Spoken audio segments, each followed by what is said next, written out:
Today is beach day. Good morning, Lily. Are you excited? Yes, I can't wait. Hello, everyone. Today, I have a relaxing story for you.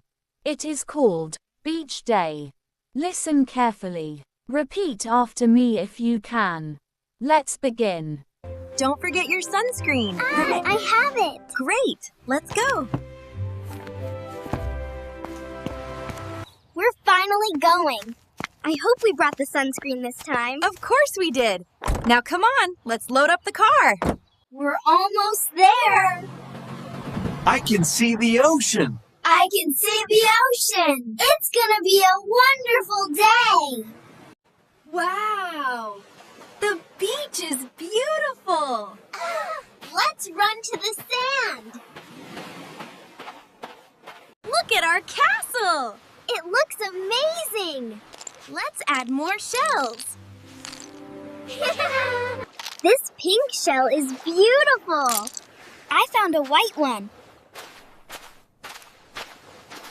The water is cool. Catch the wave! Ah! This is so much fun. Lunch is ready. I'm hungry. Enjoy your meal. This book is interesting. Look, My kite is flying high. it looks wonderful. The sunset is beautiful. Yes. It's a perfect ending. Today was my favorite beach day. We will come They again. drive home. Lily feels tired but happy. She smiles and says, I can't wait to come back to the beach. The end. Thank you for listening.